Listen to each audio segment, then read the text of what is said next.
It's time for a story. My name is Time, and this is a story called Leo the Lop,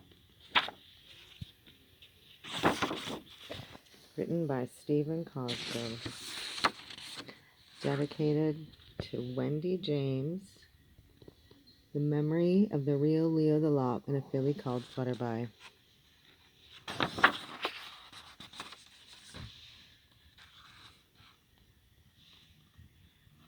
In a warm, gentle corner of a soft green forest, a whole bunch of bunnies were born. There were so many baby rabbits you almost wouldn't believe it. There were white ones, brown ones, even some with spots, and every one of them had a little pink nose, fluffy white tail, and two pointed ears that stood straight up in the air. All of them, that is, except Leo the Lop.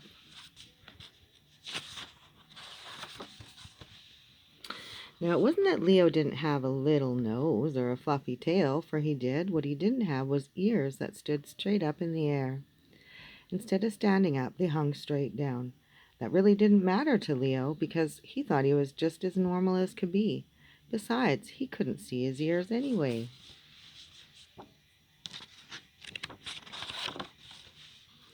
Day by day, as the rabbits got older, they began to notice that Leo was slightly different. The more they looked at him, the funnier it seemed. It got so bad that the entire burrow of bunnies would roll on the ground, holding their sides in fits of laughter every time Leo walked by. You've got to admit that a rabbit walking around with his ears dragging in the dirt is pretty funny. Now, Leo was very confused. He didn't see anything so funny about the way he looked. His fur was the same. His tail was the same. As far as Leo was concerned, he was perfectly normal. Finally, out of frustration, he asked, "How come you guys are always laughing at me?" For a moment, the other rabbits tried to be serious, but they just couldn't hold back the laughter. One of the rabbits finally blurted out, "Your ears, you dope, they drag on the ground. You just aren't normal." Leo looked down, and sure enough, there were his ears dangling in the dust. I guess Leo was kinda hurt.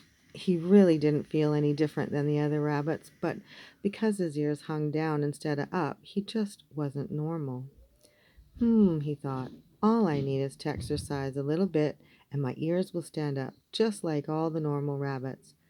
So, with that in mind, he struggled and strained, trying to make them stand up. Unfortunately, the best he could do was to get them to stick straight out, and he could do that for only a minute. Then, no matter how hard he tried, they would flop back to the ground in a puff of dust.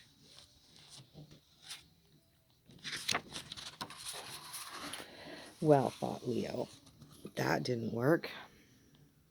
Maybe if I show my ears which way to go, they'll get the idea and go there on their own. Very carefully, he climbed a tree, and after cautiously hooking his hind legs around the branch, he dangled over upside down. Sure enough, his ears hung straight down.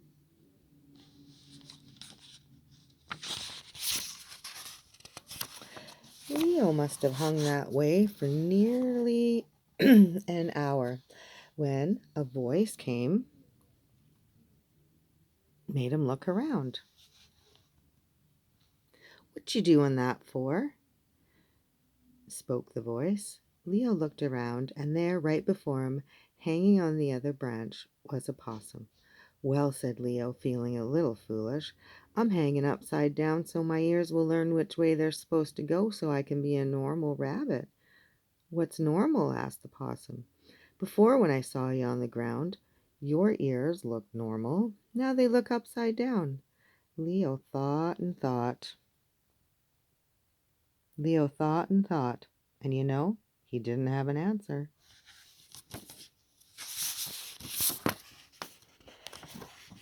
So, with a flip to the ground, he dropped to the ground. He thought, if my ears going down are normal, then the other rabbits with their ears going up aren't normal.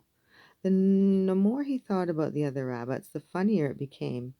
With a laugh and a giggle, he raced to tell them what he had discovered. In a burst of laughter, he told the other rabbits what he had found out.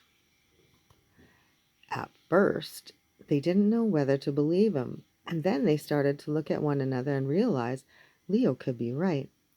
"Oh dear, what are we going to do?" they cried. "I've got an idea," said one of the rabbits. He picked up 2 big rocks, and with some twine he tied them to the end of his ears. Sure enough, with all the weight, his ears began to droop lower and lower until they reached the ground. Seeing his success, the other rabbits ran around picking up rocks and tying them to their ears too. Everything would have been all right, except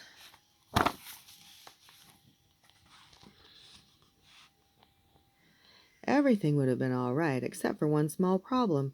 The rocks and ears kept getting all tangled up in tails and feet till all was confusion, with bunnies lying in a dusty heap. "This isn't going to work," they said. "There has got to be a better way." "Maybe," said the furry little bunny, "if we showed our ears the way they should be normally, they would go that way naturally."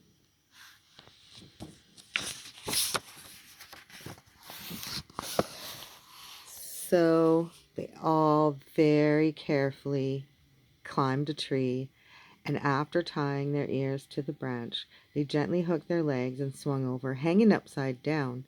Sure enough, every one of those bunnies' ears hung up instead of down.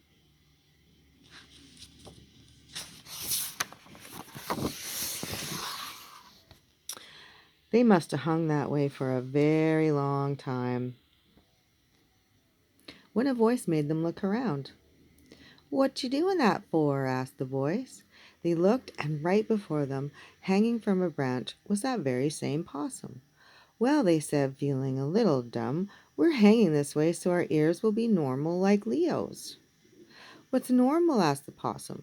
"Before, when I saw you on the ground, your ears looked normal. Now they look upside down." They all thought and thought, and they couldn't answer the question either. Carefully they untied their ears and flip-flopped down to the ground below. The rabbits thought and thought. If we're normal and Leo is normal, then normal is whatever you are. With a hop and a giggle, they raced off to tell Leo what they had learned. After listening to their story, Leo had to agree that normal is whatever you are, and from that day forward, the rabbits of the burrow lived very normal lives in the soft, warm forest. So, if you are a rabbit and your ears go up or down, try to remember Leo and the lesson that he found. Leo did still have one small problem.